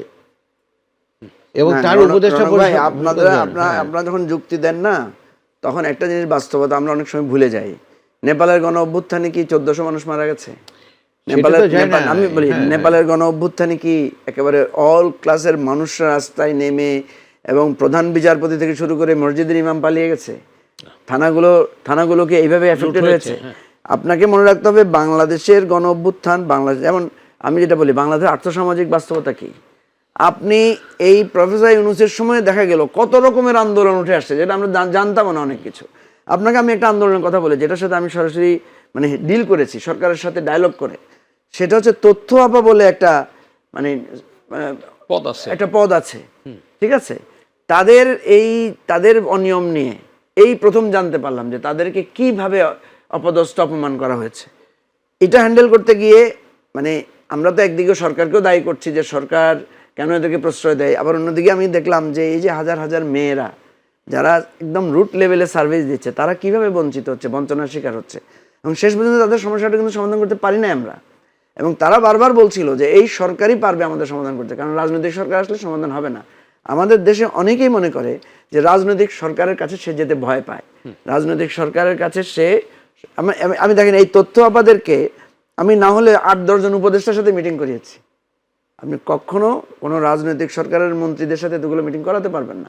করতে হলে যে বিএনপির লাইন ধরে হয়তো তাকে যাইতে হবে বা জামাতের লাইন ধরে তাকে যাইতে হবে।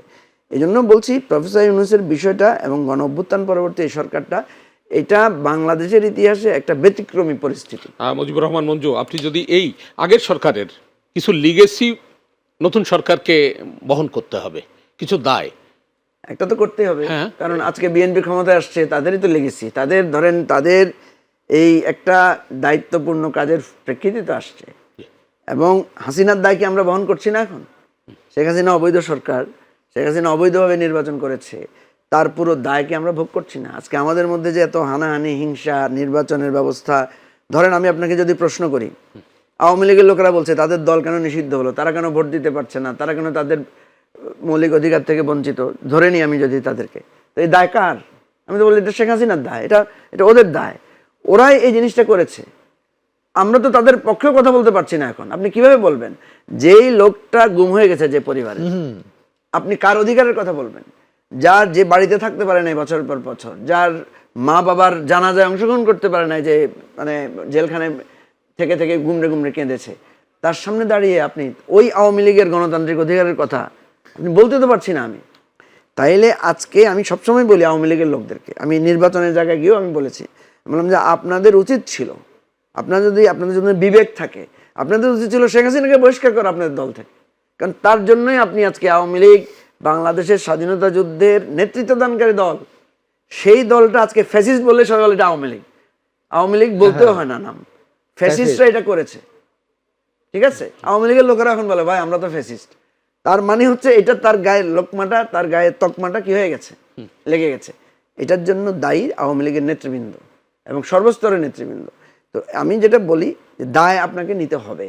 এই সরকার, এই অন্তর্বর্তীকালীন সরকার বিএনপি সাপোর্ট দিয়েছে না, নাহলে এটা এই সরকার হলো কিভাবে? সব দলই তো সমর্থন করেছে, সুতরাং দলটি ছাড়া এই দল, এই সরকারের ভালো দিকগুলোর যেমনি আপনি সাকসেসর, ঠিক তার যদি কিছু ভুল ত্রুটি থাকে, তার যদি কিছু ভুল সিদ্ধান্ত থাকে, সেটাকেও আপনাকে সাকসেসর আকারে নিতে হবে।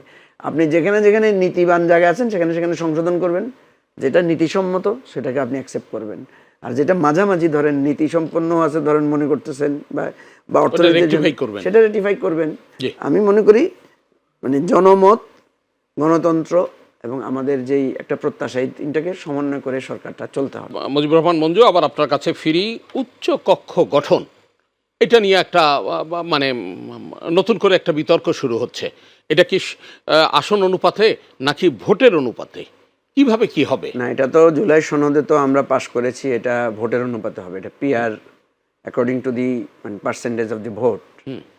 এখন বিএনপি যেটা করতে চাচ্ছে আসন, তাদের তো নোট অফ ডিসেন্ট ছিল এই ইস্যুতে, নোট অফ ডিসেন্ট ছিল এবং এটা নিয়ে তো আমরা প্রচুর বিতর্ক করেছি। দেখেন, উচ্চকক্ষে যদি আসনের অনুপাতেই হয় তাহলে উচ্চকক্ষে তো আর দরকার না, উচ্চকক্ষে একটা বাহুল্য হয়ে যাবে আমাদের জন্য। কারণ আপনি নিম্নকক্ষেও যার প্রাধান্য, উচ্চকক্ষেও তার একই রকম প্রাধান্য থাকবে। সো এখানে তো উচ্চকক্ষটা করা হচ্ছে কেন? উচ্চকক্ষটা করা হচ্ছে নিম্নকক্ষের সিদ্ধান্তকে একটা পর্যালোচনা করার জন্য, এক ধরনের অভিভাবক সুলভ ভূমিকা রাখার জন্য। এখন আপনি নিম্নকক্ষেও যেই রেশিও, আপার হাউসে যদি একই রেশিও থাকে, এবং আমরা তো একটু সন্দিহান যেই ফরম্যাটে উচ্চকক্ষ গঠনের কথা হচ্ছে এটা অ্যাকচুয়ালি ইফেক্টিভ হবে কিনা। কারণ উচ্চকক্ষের বলাই হচ্ছিল যে এখানে আমরা তাদেরকে আনবো, যেমন রৌনক ভাইদের মতো লোক, আপনাদের মতো লোকেরাই উচ্চকক্ষে যাবেন। আপনার যদি বিবেচনা সাংবাদিকদের পক্ষ থেকে আমরা চাই যে এমন একজন লোক যাবেন যিনি গ্রহণযোগ্য, আপনি দলের প্রতি হবেন না, বায়াস হবেন না। এখন আমরা হয়তো দেখব যে প্রথম উচ্চকক্ষ হিসেবে দেখা যাবে যে ইলেকশনে কে পাশ করলো না, কে স্যাক্রিফাইস করলো, তাদেরকে নিয়ে সেখানে দেওয়া হবে। আচ্ছা দেখ, উচ্চকক্ষে সেটা অসুবিধা নেই, কিন্তু আসন আকারে যদি দেওয়া হয় তাহলে দেখা যাবে যে উচ্চকক্ষটা তার গুরুত্বটা হারাবে। এবং এই জন্য অধিকাংশ দল আমরা এটা বিরোধিতা করেছি। কমিশন নিজেও কনভিন্স হয়েছে, কমিশন নিজে এটা প্রস্তাব পাশ করিয়েছে, এবং এটা যেহেতু গণভোটে দেওয়া হয়েছে, গণভোটে পাশ হয়েছে, বিএনপি একটা সুযোগ খুঁজবে যে এটাকে মানে আপনার আসনের আকারে রাখার জন্য।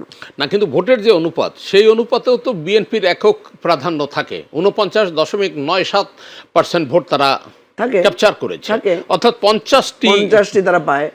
তাহলে অসুবিধাটা কোথায়? হ্যাঁ, তাহলে তো তাদের সংখ্যাগরিষ্ঠতা তাদের থাকে। এবং আমি তো বলেছি যে বিএনপি এটা নিয়ে অযথা আপনার মানে একটা গোঁ ধরেছে, এবং এই গোঁ ধরাটা আমি মনে করি ক্ষতি হবে। এবং আপনি যদি নর্মাল সার্ভে করেন, আমি দেখেছি বহু এক্সপার্টদেরকে যারা বিএনপির পক্ষে, বিএনপির প্রতি সহানুভূতিশীল, তারাও বলেছে যে ভাই উচ্চকক্ষটা পিআরের মানে ভোটের পিআরে হওয়া উচিত। এবং আপনি যদি এটার জন্য একটা মানে জনসমর্থনও যাচাই করেন, আপনি দেখবেন 90% মানুষ এটার পক্ষে থাকবে। বিএনপির মধ্যেও অনেক নীতিবানেরা তারা বলবে যে না, এটা এফেক্টিভ হবে না যদি এটা আসনের আকারে হয়। সুতরাং আমি অনুরোধ করব, এত বড় একটা বিজয় পাওয়ার পরে 209টা আসন সম্ভবত, এর বাইরে এর বাইরে আপনার দেখবেন স্বতন্ত্র আরো 2-4টা বিএনপির পক্ষে আসবে। এবং মানে যাদেরকে সহযোগী হিসেবে যে দলগুলোকে নেওয়া হয়েছিল, বিপিনুর একটা, এরকম আন্দালুর রহমান পার্থ, আরো আছে, এগুলো তো আছেই, ওগুলো বিএনপির জোটের মধ্যেই আরো বেশি হবে সংখ্যাটা, হয়তো 212। তো এখন এই 212-র পরে যদি আরো 4-5টা যোগ হয়ে মানে বিএনপি এমন একটা পজিশন যায়, সেখানে যদি উচ্চকক্ষ সে নিয়ন্ত্রণ করতে চায় কোনো না কোনোভাবে, তাইলে এটা আমাদের গণতন্ত্রের ভিতকে দুর্বল করবে। এবং আমি মানে বলবো যে এটাতে কিন্তু জনমতের প্রতিফলন ঘটবে না। বিএনপি যেটা করবে এটা আরেক ধরনের মনে হবে, যে তারা মানে একক নিয়ন্ত্রিত সরকারের দিকে তারা যাবে, এটা একটা বার্তা পৌঁছাবে আর কি। জি, কাজী রওনক হোসেন, কি মনে করেন? এখানে আমার মনে হয় উনি যথার্থ বলেছেন, কিন্তু এখানে একটা কিন্তু আছে। কিন্তুটা হলো যে আমরা আসন সংখ্যা দিয়েই দেখি আর ভোট সংখ্যা দিয়েই দেখি, দুটোতে কিন্তু বিএনপির ডিফারেন্সটা অনেক অনেক বেশি।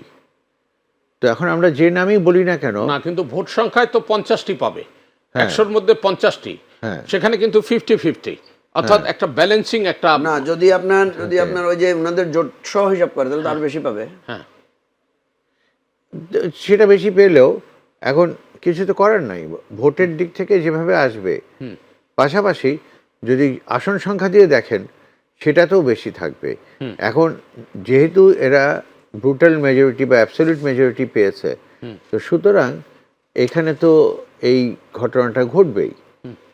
এর ভিতরে কতটুকু ব্যালেন্স করা যায় সেটা হচ্ছে দেখার বিষয়। কিন্তু ওদেরকে দোষ দেবার কোনো সুযোগ নাই, কারণ যেভাবেই দেখেন আপনি, তাদের সংখ্যাগরিষ্ঠতা অনেক বেশি, অনেক বেশি। তো সেখানে অন্য কিছু করার নাই।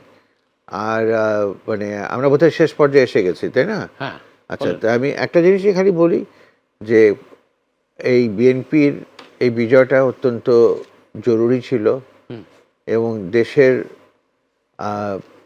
উন্নয়নে, দেশে গণতন্ত্র রক্ষায় এটার গুরুত্ব অনেক বেশি। তবে আমি শুধু একটা ব্যাপারে সতর্ক করতে চাই বিএনপিকে, যে তারা যেন ওই অ্যাবসলিউট মেজরিটি যেই খারাপ দিকটা আছে, যে absolute majority leads to absolute corruption, absolute other things, এটা যেন না হয়।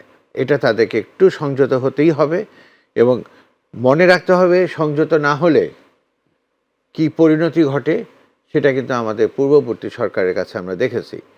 আমাদের এটা করতে হবে। আমি জানি যে বিএনপির যে নেতৃত্ব এখন, নতুন নেতৃত্ব, তারা এই সমস্ত রাহুমুক্ত হয়ে দেশ চালানোর জন্য সর্বাত্মক চেষ্টা করবে। আর ন্যাচারালি বিএনপি যাতে ভালোভাবে চালাতে না পারে, সেটার জন্য আবার বহু দল, বহু লোক থাকবে যারা এটার পেছনে বাধা দিতে থাকবে। এরপরেও বিএনপি, আমার দৃঢ় বিশ্বাস যে তারা অবশ্যই একটা সুন্দরভাবে দেশ চালানোর জন্যে যা যা করণীয় তা করবে, এবং এটাই তাদের এভাবেও বলা যায় যে this is the last opportunity. Mujibur Rahman Manju, এটা ভালো নির্বাচন হয়েছে, সাধারণ মানুষ এই নির্বাচনকে গ্রহণ করেছে, কিন্তু আপনারা জামাতের নেতৃত্বে যে 11 দল, মানে কারচুপি এবং সহিংসতার অভিযোগে আপনারা সোমবার রাজধানীতে বিক্ষোভ সমাবেশ করছেন। হঠাৎ করে এই রাজপথে আবার আন্দোলন কেন, শপথ নেয়ার আগে বিশেষ করে? না, এটা একটা প্রতিবাদী কর্মসূচি। ঘটনা হচ্ছে যে আপনার ঘটনা তো ঘটছে অনেকগুলো, এবং এই ঘটনাগুলোর তো আপনি কি করবেন? ঘটনাগুলোর প্রতিবাদ করবেন না? ধরেন প্রত্যেকটা জায়গায়, প্রত্যেকটা কনস্টিটিউয়েন্সিতে ঘটনা ঘটছে, এবং আমরা চেষ্টা করছি জিনিসগুলোকে, যেমন বললাম তো, আমার 2টা ঘটনা তো খুবই সিরিয়াস ঘটনা ঘটেছে আমার আসনে। আমাকে নিজেকে হেনস্থা করার জন্য চেষ্টা করা হয়েছে, আমার প্রধান যিনি এজেন্ট ছিলেন ওনাকে মারধর করা হয়েছে, ওনার গাড়ি ভেঙে একদম মানে ধ্বংস করে দেওয়া হয়েছে, এরকম একটা পরিস্থিতি। এখন আমি এটার জন্য কি করব? আমি এটার জন্য মামলা করেছি, প্রতিকার চেয়েছি। মামলায় যদি আপনি কোনো ব্যবস্থা না নেন, আমি রাজপথে কথা বলবো না? এটা আমার গণতান্ত্রিক অধিকার। হ্যাঁ, এটা এমন না যে আমরা এই নির্বাচন মানি না, আমরা হরতাল ডেকে দিলাম, আমরা বসতে দিব না, বিষয়টা তো এই ধরনের না। বিষয়টা হচ্ছে এই প্রতিবাদটা জারি রাখতে হবে। এই প্রতিবাদটা সরকারকে বাধা দেয়া না, সরকারকে সহযোগিতা করা। কারণ আমি নিজেও জানি তারেক রহমান সাহেব কিন্তু এটা বলেছেন, উনি একটা ভালো বিরোধী দল চান। উনি মনে করেন, ওনার মুখের কথা, উনি বলেছেন যদি বিরোধী দলের চাপ না থাকে তাহলে তো আমি আমার দলের লোকরা তো এরা কর্তৃত্ববাদী হয়ে যাবে। সুতরাং আমি এই ধরনের দায়িত্ববান বিরোধী দল হিসেবে আমি চাই যে এটা ওয়ার্ক করুক। যেটা রৌনক ভাই বলেছেন এটা ভেরি ভেরি অ্যালার্মিং, যে আপনি দেখেন আওয়ামী লীগ লাস্ট কত আসনে জিতেছিল মানে জয় কেড়ে নিয়েছিল আর কি, সে 270, 80, 90 পর্যন্ত পৌঁছে গিয়েছিল, তো লাভ হয় নাই। তো আপনার 290 সিটে তো আপনাকে রক্ষা করতে পারে নাই। আপনি একেবারে এবার আওয়ামী লীগ কয়টা সিট পেয়েছে, সে তো ইলেকশনই করতে পারে নাই। তার অনুগামী যে জাতীয় পার্টি তারাও তো 0 সিটে চলে আসছে, তারা কিন্তু প্রায় 199 সিট ইলেকশন করেছে।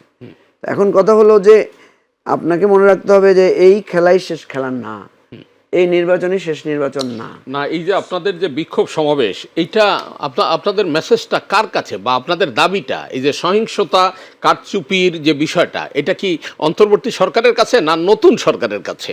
এটা এখনকার সময়টা তো অ্যাকচুয়ালি প্যারালাল গভর্নমেন্ট ওয়ার্ক করছে। দেখবেন এখন যে কোনো সিদ্ধান্ত নেওয়া হচ্ছে প্যারালালি নেওয়া হচ্ছে। যেমন শপথ কোথায় হবে, প্রথম কিন্তু ক্যাবিনেট সেক্রেটারি বলেছিল যে বঙ্গভবনে হবে, পরে আবার বিএনপির অনুরোধে এটাকে নেওয়া হয়েছে পার্লামেন্ট হাউসে, মানে দক্ষিণ প্লাজায়। সো এখন তো এক ধরনের কম্বাইন্ড ডিসিশন হচ্ছে।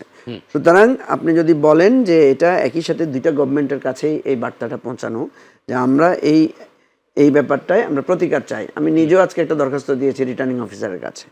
কথা হলো আপনি শুরু থেকেই এই প্রতিকারের এক্সাম্পলটা তৈরি করেন। জি, এটা এটা এটা এটা সবার জন্য লাভবান হবে, দেশের জন্য লাভবান হবে, গণতন্ত্রের জন্য লাভবান হবে, বিএনপি দল হিসাবে বিএনপির জন্য লাভবান হবে। কাজী রওনক হোসেন, এই যে কারচুপি এবং সহিংসতার অভিযোগে সোমবার 11 দলীয় জোট তারা রাজপথে বিক্ষোভ করবে, কিভাবে দেখেন হঠাৎ করে এটা শপথ গ্রহণের আগে? এই যে আপনাকে একটু আগেই বললাম যে একভাবে চেষ্টা করা হবে যে খুব সুন্দরভাবে দেশটাকে চালানোর, আরেকভাবে চেষ্টা করা হবে যে নানানভাবে প্রত্যক্ষ অথবা পরোক্ষভাবে বাধা সৃষ্টি করা, বিতর্ক সৃষ্টি করা। এখন উনি বলেছেন যেটা, যে তারা যেই সহিংসতা দেখেছে সেটার প্রতিকার চেয়ে তারা এই প্রতিবাদ সমাবেশ করছেন। এটা ওনারা দুদিন পরেও করতে পারতেন, কিন্তু দুদিন পরে করলে পরে সেই এফেক্টটা হবে না যেটা আগামীকাল করলে হবে, এবং সেটাই ওনারা সেই সুযোগটা নিয়েছেন এবং সেভাবেই তারা যাবেন। আপনি কি এটাকে ইতিবাচক হিসেবেই দেখেন? আমি এটাকে ঠিক ইতিবাচক বা নেতিবাচক কোনোটাই দেখি না। আমি মনে করি যে এটা যার যার অবস্থান থেকে সে করেছে, ওনাদের অবস্থান থেকে ওনারা এটা করেছেন, আর সরকার বা বিএনপি তারা এটা মোকাবেলা করবে সেভাবেই। কিন্তু এই যে আবার সেই মিটিং মিছিল, আবার সেই রাজপথ বিক্ষোভ, এটা থেকে আমাদের মুক্তি পেতে হবে। এখন তো রাজপথ নয়, এখন সংসদে কথা হবে। পার্লামেন্ট যদি কার্যকর হয় তাহলে তো রাজপথের প্রেশার কমে যাবে। কারণ মানুষ তখন বলবে যে আপনি পার্লামেন্টে কথা বলতে পারতেছেন, প্রতিবাদ জানাতে পারছেন, রাজপথে আসছেন কেন? এখন যখন দেখা যাচ্ছে পার্লামেন্টে আপনি পাচ্ছেন না, পার্লামেন্টে আপনি এক ধরনের মানে ইয়ার শিকার হচ্ছেন, তখনই তো সেটা রাজপথের প্রসঙ্গ আসবে, তাই না? সেটা আসবে। আর একটা জিনিস যেটা হয়ে গেছে কি, যে এই যে অন্তর্বর্তীকালীন সরকারের এই 17 মাসে এই একটা ধারণা হয়েছে যে প্রেস ক্লাবের সামনে প্রতিবাদ মিছিল অথবা মানববন্ধন করলেই সব দাবি আদায় হয়ে যাবে। এই মানসিকতা থেকে সরে আসতে হবে, দাবিরও একটা যৌক্তিকতা থাকতে হবে। এবং আমি মনে করি যে অসংখ্য যৌক্তিক দাবি আছে, অযৌক্তিক দাবিও আছে। আর দাবির নামে জনগণকে ভোগান্তি, এটা কিন্তু কথায় করা যাবে না। মানে হবু বিরোধী দলীয় নেতা ডাক্তার শফিকুর রহমান একটা স্পষ্ট বার্তা দিয়েছেন আজকে, সরকারি দল ইতিবাচক ভূমিকা রাখলে সহযোগিতা করবে 11 দল। কিভাবে দেখেন আপনি বিষয়টা? এটা তো আমি খুবই ইতিবাচকভাবেই দেখব। এখন বাস্তবে কি হবে সেটা তো সময় না এলে বলা যাবে না। জি, মুজিবুর রহমান মঞ্জু। না, এটা তো পুরানো বার্তা। এটা আপনি দেখেন শফিকুর রহমান সাহেবের সাথে তারেক রহমান সাহেব যে আজকে নতুন মিটিং হয়েছে তা না। লন্ডনে গিয়ে ওনারা মিট করেছেন, বাংলাদেশে আসার পরে ওনাদের মধ্যে মিটিং হয়েছে, সৌহার্দ্যপূর্ণ সম্পর্ক যোগাযোগ তো থাকবে আছে, ওনারা একসাথে আন্দোলন করেছেন। আমি যেটা মনে করি দুই দলের মধ্যে একটা পরিবর্তন দেখতে পাচ্ছি। জামাতের মধ্যেও এক ধরনের উদার চিন্তা, এক ধরনের ইনক্লুসিভ ফর্মে জামাত চলছে, সেটা দেখতে পাচ্ছি। এবং জামাত তার ইতিহাসের সর্বোচ্চ একটা অবস্থান পেয়েছে, এখানে প্রায় নিজে পেয়েছে 68 আসন, জোট সহ পেয়েছে প্রায় 80টার কাছাকাছি, 77 এরকম 78 বা 80-80-র কাছাকাছি।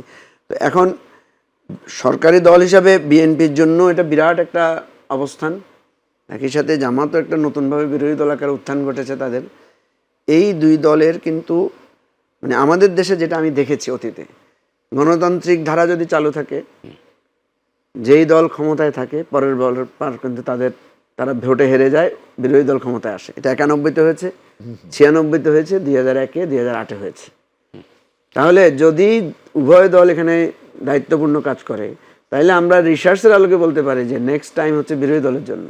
সেখানে জামাত যদি সহযোগিতা না করে, জামাত যদি দায়িত্বপূর্ণ ভূমিকা পালন না করে, তাহলে এই রিসার্চের ফল তো তারা পাবে না। একইভাবে বিএনপি যদি দেখা যায় যে তার চেঞ্জ আগের একটা নতুনত্ব দিতে আগের পারছে সরকারি দলগুলো, হ্যাঁ, মানুষের প্রত্যাশা মানে পূরণে এই থিওরিকে, এই থিসিসকে ভাঙতে হইলে দুই দলকে বদলাইতে হবে। কারণ বিএনপি যদি বদলায় তাহলে জামাত এখানে হয়তো বেনিফিটটা পাবে না, আর যদি বিএনপি না বদলায়, জামাত বদলে যায়, জামাত যদি নিজেকে ওইভাবে করে নেয়, তাহলে জামাত বেনিফিটটা পাবে। আমি এটা সহজ রাজনৈতিক হিসাবে বুঝি। কাজী রওনক, আপনি কি মনে করেন? আমিও সেটা মনে করি যে আসলে জামাত বা বিএনপি দুই দলেরই একটা অ্যাসিড টেস্ট এটা, কিন্তু জামাতকে আর একটু ধৈর্যশীল হতে হবে। তাদের খেয়াল রাখতে হবে যে ওই যে 3 সিট 17 সিট, সেখান থেকে একদম একরাফে তারা মনে করেছিল যে এবার সরকার গঠন করবে।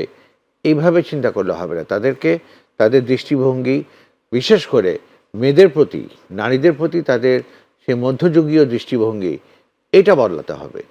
এটা কিন্তু এখন বাংলাদেশের নারীরা নেবে না, যে নারীরা হলো ঘরের লক্ষ্মী, এই থিওরি এখন আর চলবে না। তো এই জিনিসগুলোকে মানে মডার্ন যা সিচুয়েশন সেটার সাথে মিলিয়ে তাদেরকে এগুতে হবে, আর তা না হলে কিন্তু তারা আবারও পিছিয়েই থাকবে। অসংখ্য ধন্যবাদ।